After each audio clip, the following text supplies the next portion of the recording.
La chute d'Adam et Ève. Pour la majorité du monde chrétien, la chute d'Adam et Ève est une erreur de parcours, pire même, une faute, un péché originel, où la responsabilité des deux protagonistes, Adam et Ève, reste assez floue. Pour l'Église de Jésus-Christ des saints des derniers jours, c'est un passage obligé d'un état paradisiaque, où les choses restaient statiques, vers une expérience indispensable de l'immortalité.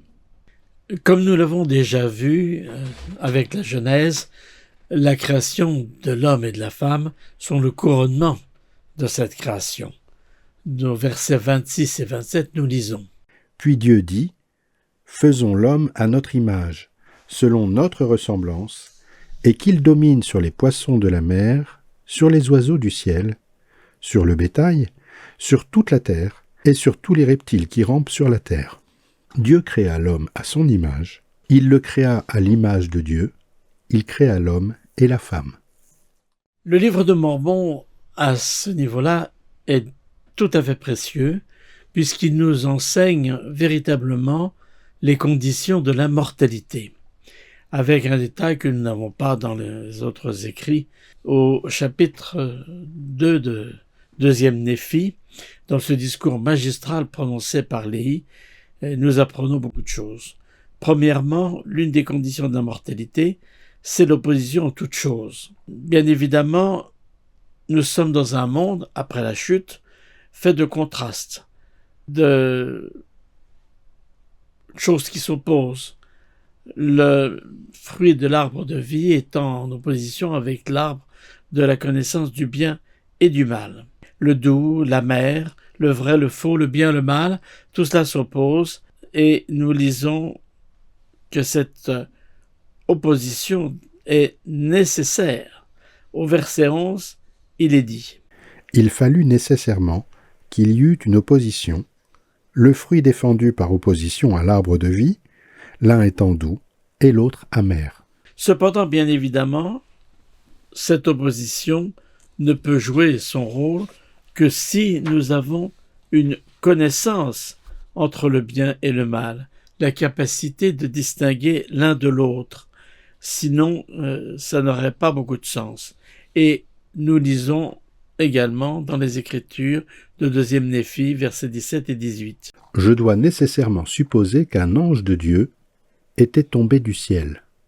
Il devint un démon. Devenu misérable à jamais, il chercha aussi le malheur de toute l'humanité. » Ainsi, Satan et tous ceux qui l'ont suivi ont en quelque sorte un rôle à jouer dans ce monde d'opposition. Dans Doctrine et Alliance 29, 36, 37, nous avions déjà l'année dernière noté la chose suivante. « Et il arriva qu'Adam fut tenté par le diable. Car voici, le diable était avant Adam, car il se rebella contre moi, disant, « Donne-moi ton honneur, qui est mon pouvoir. » Et il détourna également de moi le tiers des armées du ciel à cause de leur libre arbitre, et ils furent précipités et devinrent ainsi le diable et ses anges. Voilà, cette partie du plan, c'est évidemment l'opposition à toute chose et le fait qu'Adam et Ève, en mangeant du fruit de l'arbre de la connaissance du bien et du mal, soient capables de faire la distinction de l'un à l'autre.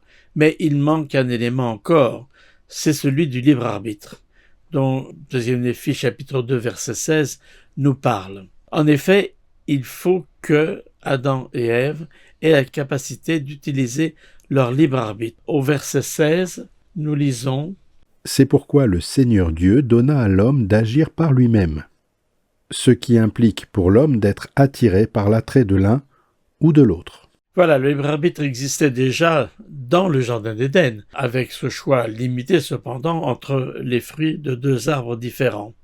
Mais en entrant dans la mortalité, les choses allaient s'exercer de façon plus large sur tous les aspects de notre vie terrestre.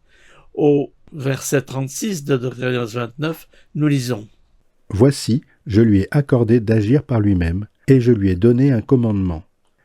Mais je ne lui ai pas donné de commandement temporel, car mes commandements sont spirituels. Ils ne sont ni naturels, ni temporels, ni charnels, ni sensuelle. Opposition à toute chose, connaissance du bien et du mal, c'est-à-dire capacité de reconnaître le bien du mal, mais évidemment le libre arbitre, c'est-à-dire la capacité de chaque homme et de chaque femme, bien évidemment, de faire ses choix et de pouvoir exercer sa liberté. Enfin, il y a un quatrième élément ou condition d'immortalité auquel on ne pense pas toujours, c'est le temps. En effet, le temps que nous avons sur cette terre dans la vie mortelle est variable évidemment d'un individu à l'autre, nous le savons bien. Et tout cela, nous n'en connaissons pas la raison. Il faut que nous fassions confiance à Dieu, qui lui sait pourquoi certains restent longtemps sur la terre, d'autres ils font un passage extrêmement rapide. Mais toujours dans la section 29, au verset 42 et 43, nous apprenons. Mais voici, je vous dis que moi, le Seigneur Dieu, j'ai donné à Adam et à sa postérité de ne pas mourir quant à la mort temporelle, avant que moi, le Seigneur Dieu, j'eusse envoyé des anges pour leur annoncer le repentir et la rédemption par la foi au nom de mon Fils unique. Et c'est ainsi que moi, le Seigneur Dieu, j'ai désigné à l'homme les jours de son épreuve, afin que, par sa mort naturelle, il soit ressuscité dans l'immortalité pour la vie éternelle, oui, tous ceux qui croiront. Voilà, retenons bien cela, donc, les conditions d'immortalité sont une opposition en toute chose, la connaissance du bien et du mal, le libre arbitre et enfin le temps pour exercer ce libre arbitre. Alors, cela nous amène à considérer les conséquences maintenant de la chute. Nous pouvons ainsi comprendre pourquoi il était nécessaire qu'Adam et Ève, d'abord, et ensuite toute l'humanité, passent par cette étape indispensable. Encore dans 2 Néphi chapitre 2, les versets 19 à 23 nous renseignent de façon précise sur ce qui s'est passé.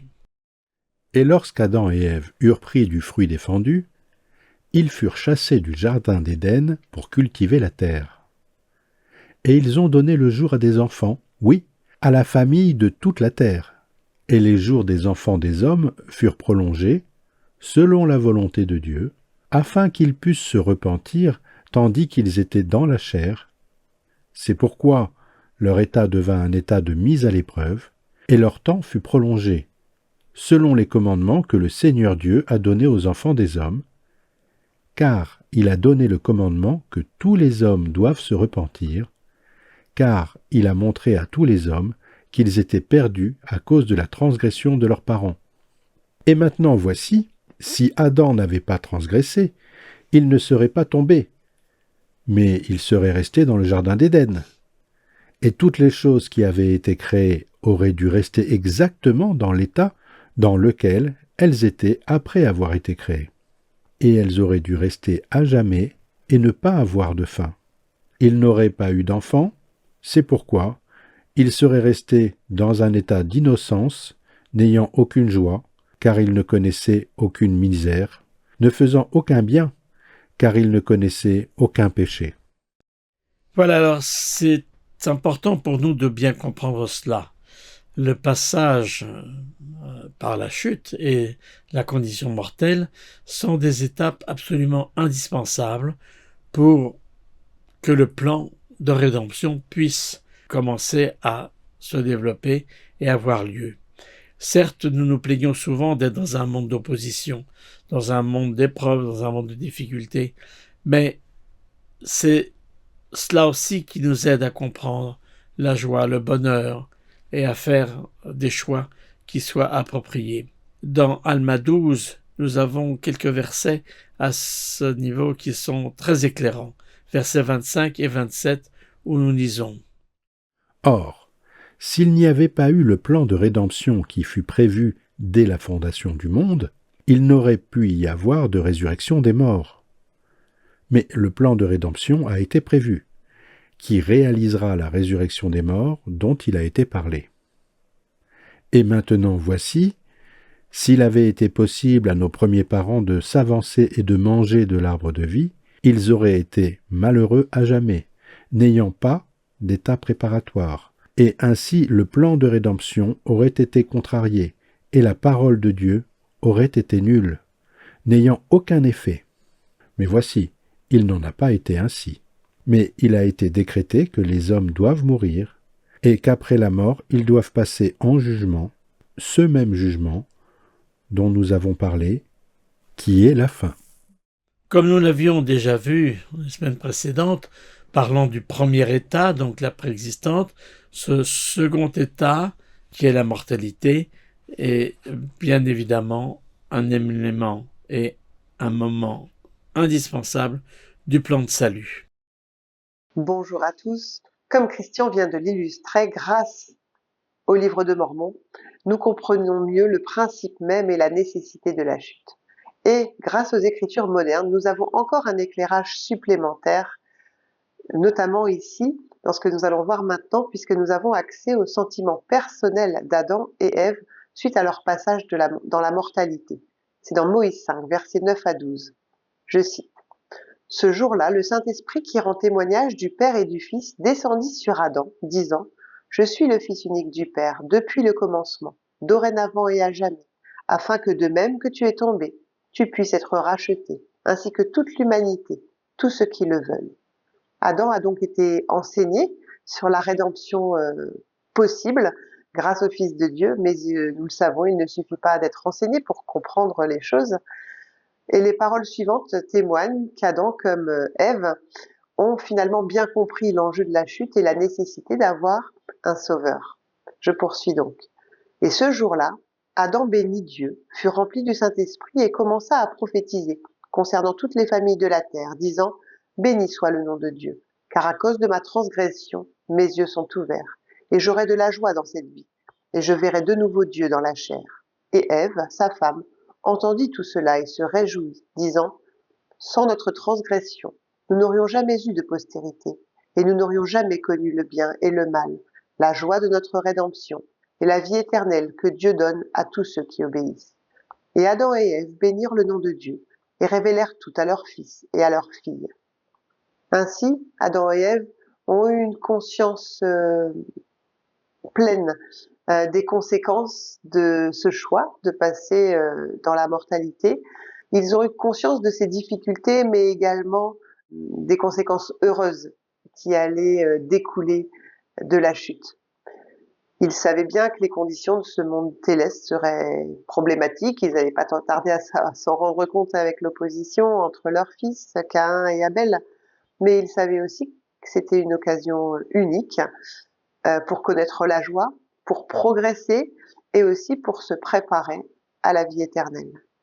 Toutes les conditions nécessaires au bon fonctionnement du plan de rédemption ont donc été mises en place par la chute, qui, loin d'être une erreur à corriger, est bien une étape majeure pour passer d'un état paradisiaque à la mortalité.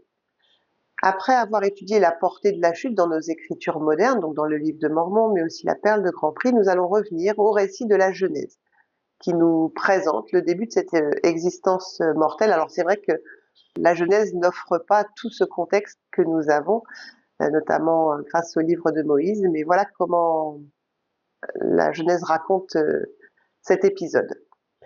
C'est dans Genèse 3, versets 1 à 7. Le serpent était le plus rusé de tous les animaux des champs que l'Éternel Dieu avait fait. Il dit à la femme, « Dieu a-t-il réellement dit, vous ne mangerez pas de tous les arbres du jardin ?» La femme répondit au serpent, « Nous pouvons manger du fruit des arbres du jardin, mais quant au fruit de l'arbre qui est au milieu du jardin, Dieu a dit, vous n'en mangerez pas, et vous n'y toucherez pas, de peur que vous ne mouriez. » Alors le serpent dit à la femme, « Vous ne mourrez pas, mais Dieu sait que le jour où vous en mangerez, vos yeux s'ouvriront, et que vous serez comme des dieux, connaissant le bien et le mal. » La femme vit que l'arbre était bon à manger et agréable à la vue, et qu'il était précieux pour ouvrir l'intelligence. Elle prit de son fruit et en mangea. Elle en donna aussi à son mari, qui était auprès d'elle, et il en mangea. Les yeux de l'un et de l'autre s'ouvrirent, et ils surent qu'ils étaient nus. Ayant cousu des feuilles de figuier, ils s'en firent des pagnes. Dans Moïse, nous avons un récit parallèle, et après nous avoir indiqué les conséquences pour le serpent, nous savons qu'il s'agit de Satan, décrit ce qu'il adviendra d'Adam et Ève et de leur postérité. Je poursuis donc dans Moïse. Chapitre 4, versets 25 à 27. C'est à la sueur de ton visage que tu mangeras du pain, jusqu'à ce que tu retournes dans la terre, car tu mourras. Car c'est de là que tu as été pris, car tu étais poussière et tu retourneras à la poussière. Et Adam donna à sa femme le nom d'Ève, car elle a été la mère de tous les vivants. Car c'est ainsi que moi, le Seigneur Dieu, j'ai appelé la première de toutes les femmes, qui sont nombreuses. Moi, le Seigneur Dieu, je fis à Adam et à sa femme des habits de peau, et les en revêtis. Alors, on peut parler de ce passage ici, de l'importance que le Seigneur les revêt après de leur nudité. Une perspective qui est différente entre le récit de la Genèse et le récit de Moïse, mais l'histoire est bien la même. Et donc cette action de fait de revêtir, de couvrir la nudité d'Adam et Ève est aussi un bel enseignement pour nous qui nous montre que le Seigneur fait tout pour nous aider à nous couvrir, au sens de nous protéger. Vous êtes-vous déjà demandé pourquoi le Seigneur revêt Adam et Ève d'habits de peau? Pourquoi les pagnes qu'ils s'étaient formés à partir de feuilles de figuier, selon le récit de la Genèse, n'étaient-ils pas suffisants pour couvrir leur nudité? Ce n'était certainement pas qu'ils n'étaient pas assez pratiques. Il y a une signification spirituelle importante derrière cela. Le verbe utilisé pour le mot couvrir, la nudité, couvrir, c'est kafar en hébreu. Et c'est la même racine que le verbe expier. C'est donc la même racine que l'expiation. Ce qui veut dire qu'il ne s'agissait pas uniquement de couvrir physiquement Adam et Ève, mais il s'agissait de les couvrir spirituellement également. Et nous savons que le sacrifice expiatoire de Jésus-Christ permet de nous couvrir, de nous racheter des conséquences de la chute et également de nos péchés. Donc, ils sont couverts physiquement et spirituellement. De nombreuses personnes, lecteurs et chercheurs se sont demandé l'origine de ces vêtements de peau. Et on peut s'interroger, même si on n'a pas la réponse définitive à ce sujet, si la peau, donc peau de bête, bien sûr, il s'agit bien de cela dans les Écritures, la peau utilisée ne provient pas du premier sacrifice fait dans le Jardin d'Éden. Même si, dans le récit de Moïse, nous voyons que la loi de sacrifice a été donnée après l'expulsion du Jardin d'Éden. Mais dans tous les cas, le fait de s'interroger là-dessus enrichit notre compréhension en raison de cette racine, effectivement, du verbe couvrir. Alors nous savons aujourd'hui que le fait d'être revêtu par le Seigneur est intimement lié à nos alliances du temple. Le sous-vêtement est un rappel de l'alliance que nous avons faite avec le Seigneur et rappelle que Jésus-Christ nous revêt physiquement et spirituellement. Il couvre nos péchés, il les efface. Alors nous sommes bénis aujourd'hui que le Seigneur ait fourni un moyen physique pour nous aider à nous souvenir au quotidien de l'importance de nos alliances et des ordonnances. Pour revenir à la question de la nudité, plusieurs écritures parlent de la nudité en lien avec le jugement dernier. J'ai notamment relevé 2 Néphi 9 au verset 14, et vous allez voir qu'il y a un parallèle entre la nudité d'Adam et Ève et cette nudité dont il est question au moment du jugement. Ce jour-là, nous aurons la connaissance parfaite de notre culpabilité, de notre impureté et de notre nudité, et les justes auront la connaissance parfaite de leur bonheur et de leur justice, étant revêtus de pureté, oui, du manteau de justice. Donc là aussi, la nudité a une dimension symbolique forte, celle de l'injustice. Dans le cas de nos premiers parents, comme du jugement dernier, il y a ce double sens, et dans les deux cas, nous ne pouvons être revêtus de justice que par le Seigneur. Et on ne peut pas se revêtir par nous-mêmes. Vous voyez, le pagne de feuilles de figuier ne suffisait pas. Il fallait que cela soit un geste du Seigneur qui revête ses enfants. Le 12 janvier 1988, le regretté président Jeffrey R. Holland, qui à l'époque était le président de l'université Brigham Young, a fait un discours d'une grande profondeur, intitulé « Of Souls, Symbols and Sacrament », des âmes, des symboles et des sacrements. L'essentiel de ce discours sera repris plus tard en conférence générale, et j'ai choisi de suivre son texte et de suivre son explication parce qu'il nous aide à comprendre les conditions de l'immortalité dans ce qu'elles ont de plus essentiel par rapport à la sacralité de la vie et par rapport à ce corps que nous recevons. Tout d'abord, il nous parle de ce qu'il appelle la doctrine de l'âme. En effet, dit-il, nous devons comprendre que la doctrine révélée concernant l'âme, parmi les 5 derniers jours, montre le rôle important et indissociable que joue le corps. C'est une vérité claire et précieuse qui a été rétablie dans les derniers jours. Et ça, c'est important pour nous de le savoir. Lorsque le corps et l'esprit sont séparés, les hommes et les femmes ne peuvent recevoir la plénitude de la joie. Mais lorsque, au-delà de la mort, la résurrection aura lieu, alors là, la joie pourra être pleine et entière. Ici, le président Hollande explique par rapport à cette doctrine de l'âme, du rassemblement du corps et de l'esprit, une chose importante. Il déclare: Il nous a été enseigné de considérer notre corps comme un don de Dieu. En tant que saints des derniers jours, nous ne considérons pas le corps comme quelque chose de condamnable, quelque chose qui doit être détesté, mais comme un signe de notre origine royale. Nous pensons que ceux qui n'ont pas gardé leur premier état se sont vus refuser cette inestimable bénédiction. Nous croyons que ce corps peut devenir véritablement le temple du Saint-Esprit. C'est une caractéristique de la théologie des saints des derniers jours de considérer le corps comme une dimension essentielle de l'âme.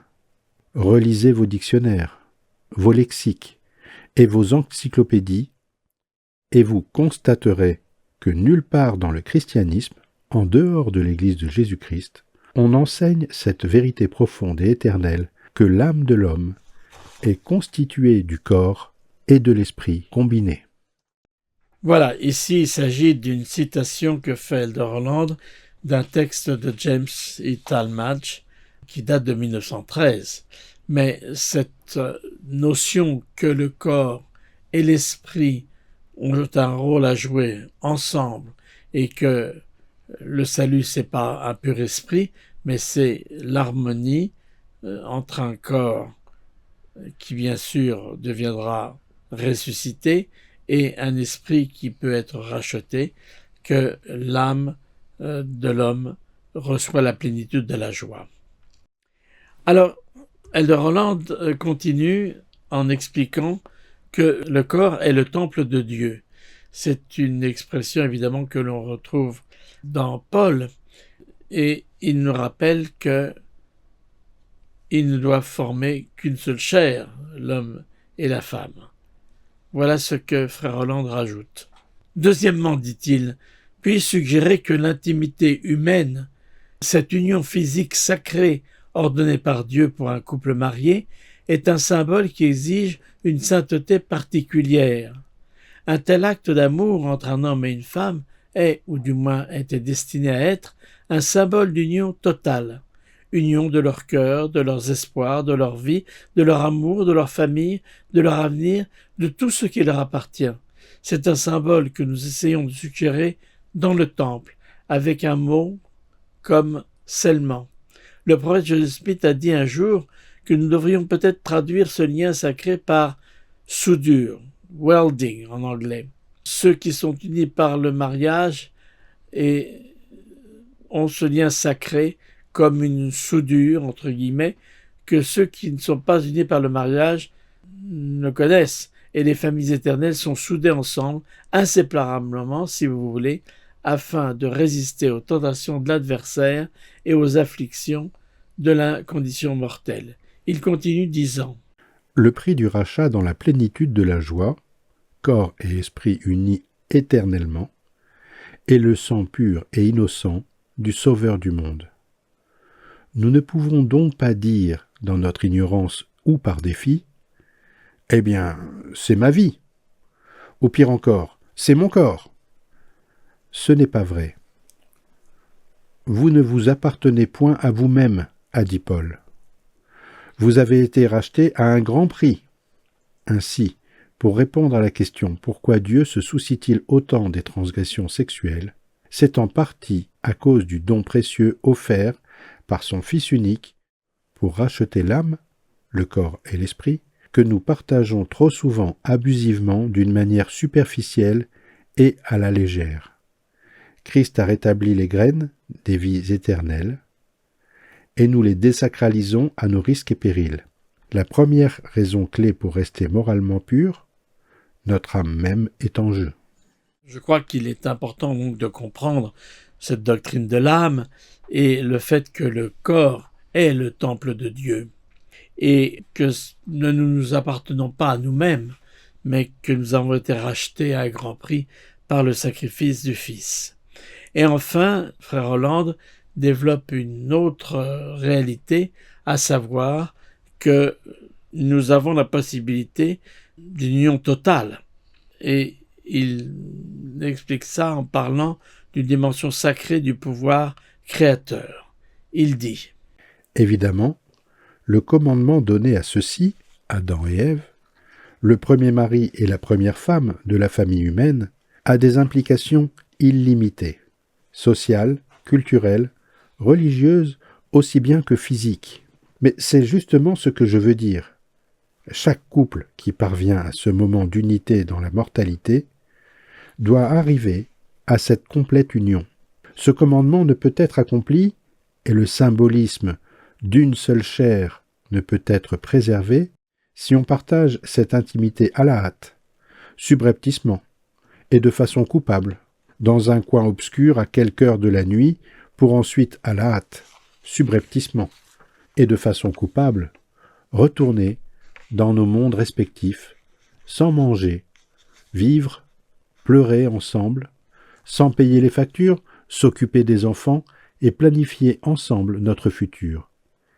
Car on ne peut le faire à moins d'être vraiment un, unis, liés, attachés, soudés, scellés, mariés. Pouvez-vous voir la schizophrénie morale qui en résulte lorsqu'on prétend être un, partageant le symbole physique et l'intimité physique de notre union, pour ensuite nous enfuir, battre en retraite, et nous couper de tous les autres aspects et symboles de ce qui devrait être une obligation totale, pour nous unir de nouveau furtivement une autre nuit, ou pire encore, s'unir furtivement à quelqu'un d'autre. Alors, en effet, cela amène le président Hollande à considérer que si nous voulons qu'il y ait une véritable union, il faut que celle-ci soit faite de façon totale. Parce que cette union, comme il le dit, c'est la troisième raison qu'il invoque, c'est que c'est un sacrement. Terme, dit-il, qui est étroitement lié aux deux autres. L'intimité sexuelle n'est pas seulement une union symbolique entre un homme et une femme, l'union de leurs âmes mêmes, mais elle symbolise également l'union entre les mortels et la divinité, entre des êtres humains ordinaires et faillibles, qui s'unissent pour un moment rare et spécial avec Dieu lui-même et tous les pouvoirs par lesquels il donne la vie dans notre vaste univers. Il continue disant : Dans ce dernier sens, l'intimité humaine est un sacrement, un symbole très particulier. Dans le cadre qui nous intéresse aujourd'hui, un sacrement peut être n'importe lequel des nombreux gestes, actes ou ordonnances qui nous unissent à Dieu et à ses pouvoirs illimités. Nous sommes imparfaits et mortels. Il est parfait et immortel. Mais de temps à autre, aussi souvent que possible et approprié, nous trouvons des moyens, nous nous rendons dans des lieux et créons des circonstances où nous pouvons nous unir symboliquement à lui et, ce faisant, avoir accès à son pouvoir. Ces moments spéciaux d'union avec Dieu sont des moments sacramentels, comme s'agenouiller devant l'autel du mariage, bénir un nouveau-né ou prendre part aux emblèmes de la scène du Seigneur. Frère Hollande, donc, nous aide à comprendre des éléments essentiels de cette mortalité. D'abord que l'âme de l'homme est l'union du corps et de l'esprit, donc il n'y a pas de raison de négliger, voire de mépriser le corps, mais aussi que, bien évidemment, cette union doit devenir totale pour être sanctifiée par Dieu.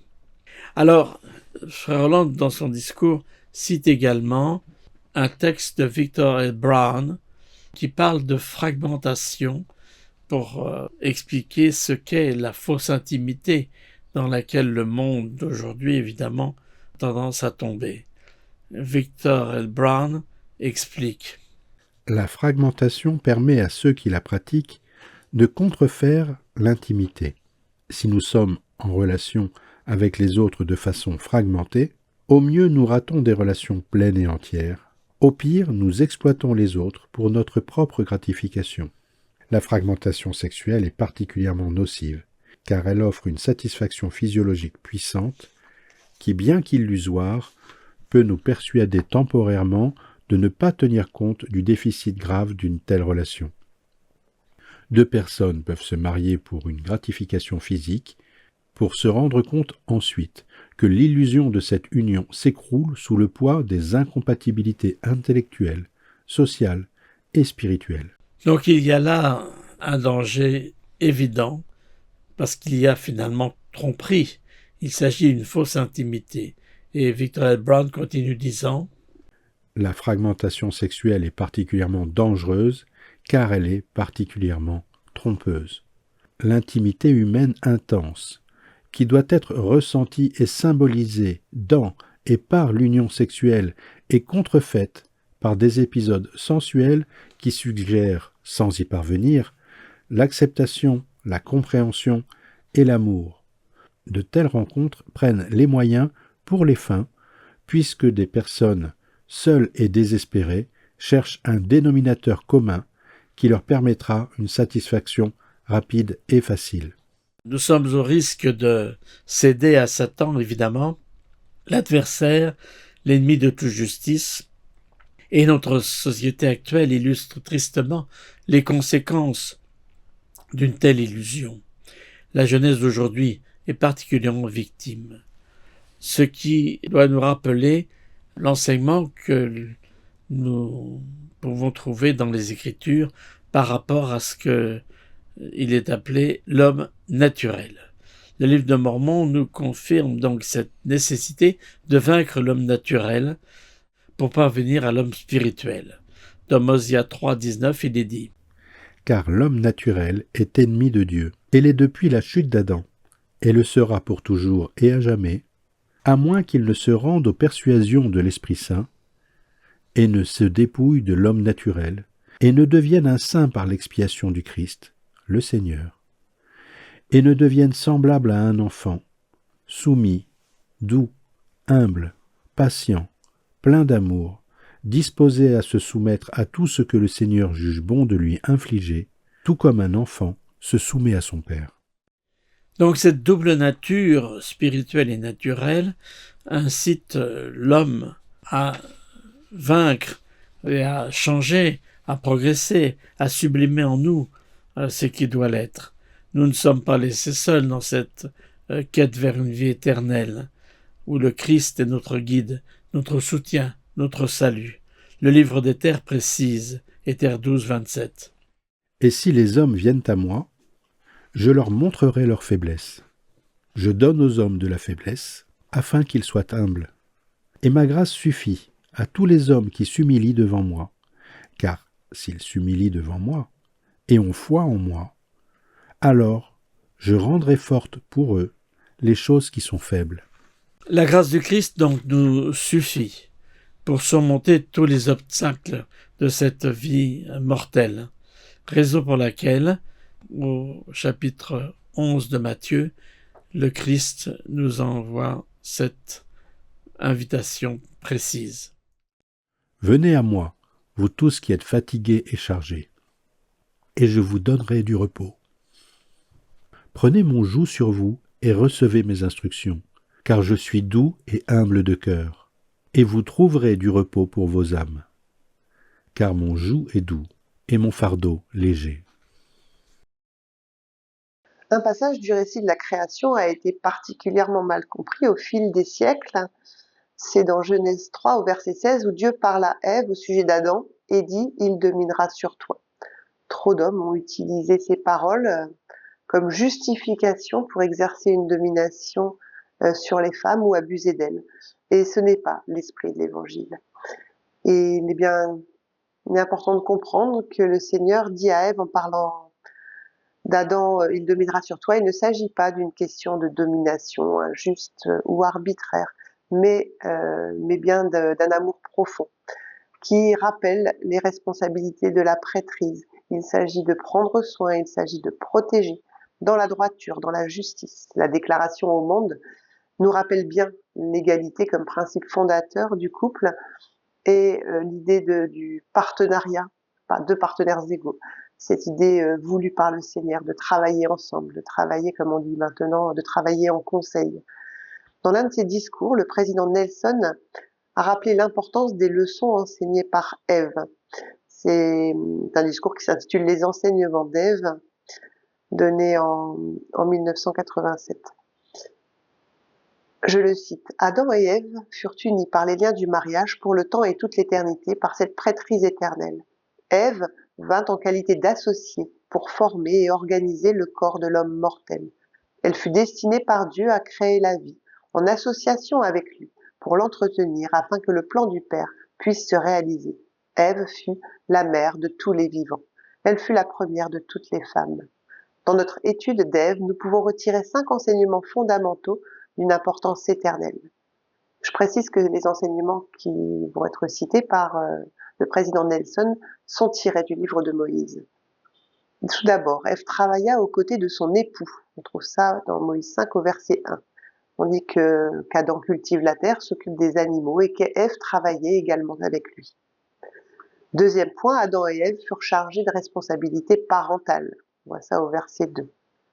Ensuite, Ève et son époux adorèrent le Seigneur par la prière, verset 4. On dit Adam et Ève invoquèrent le nom du Seigneur et ils entendirent la voix du Seigneur venant de la direction du jardin d'Éden.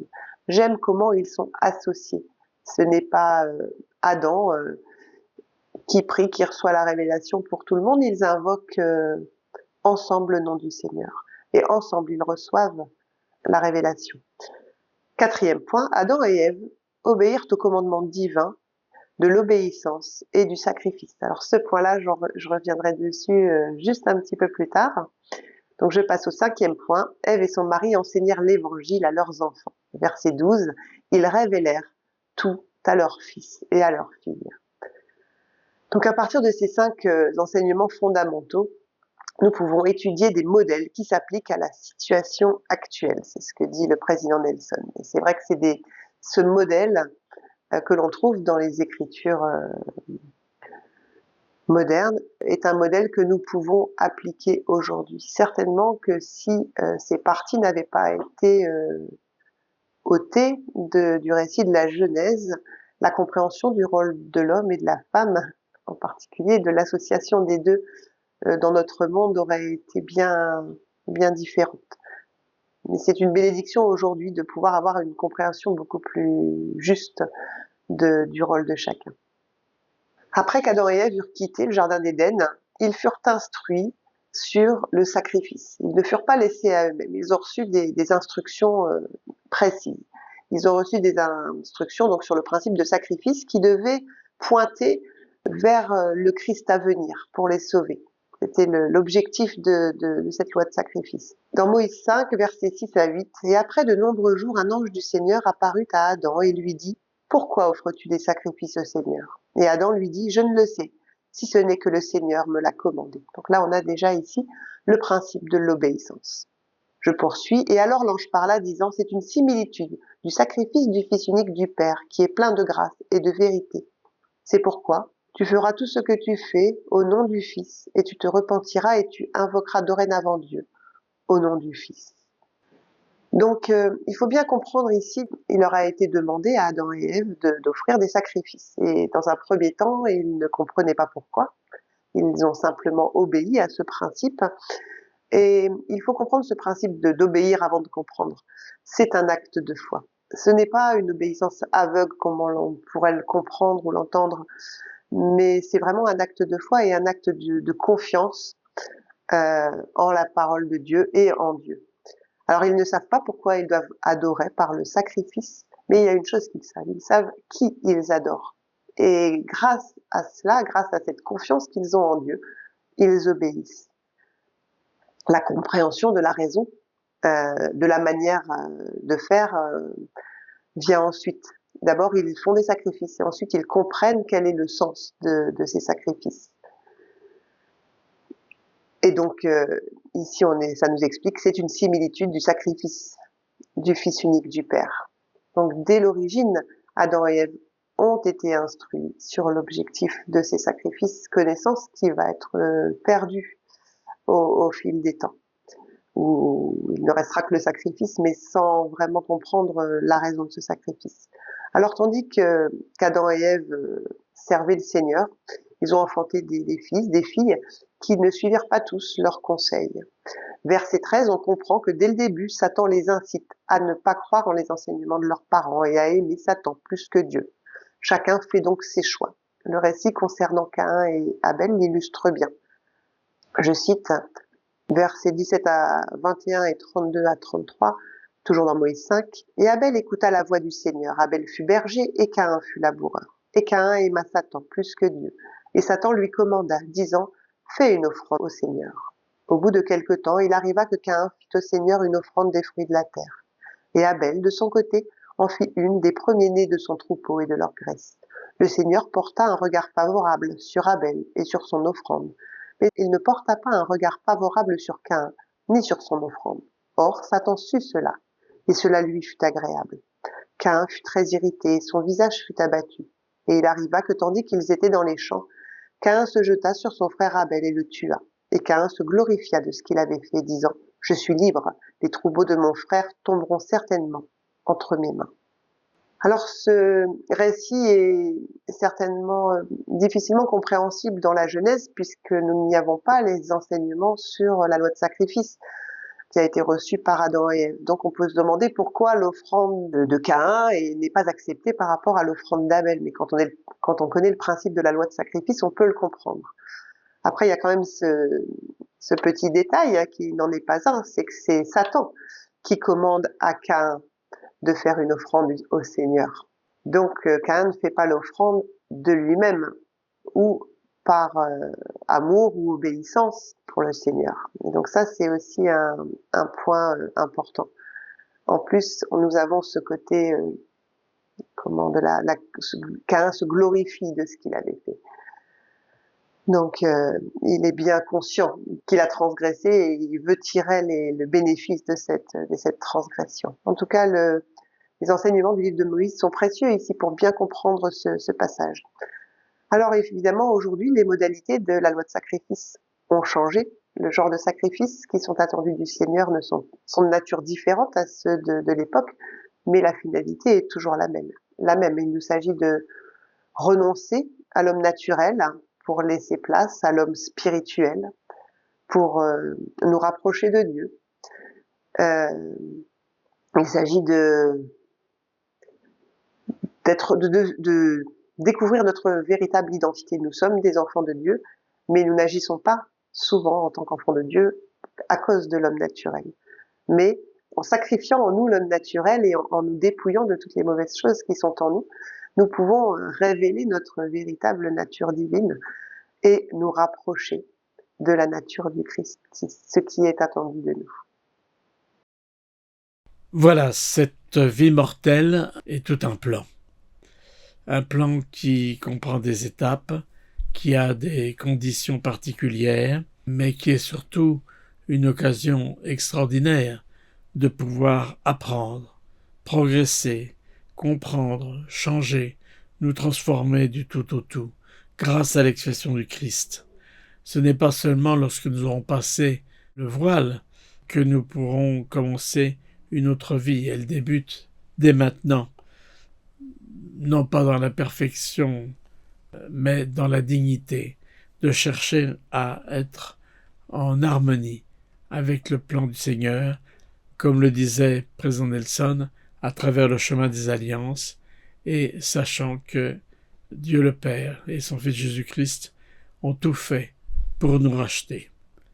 Et ce sera ma prière que nous puissions tous, ensemble, aller de l'avant et atteindre ces bénédictions extraordinaires que le Seigneur a préparées pour nous. Au nom de Jésus-Christ. Amen.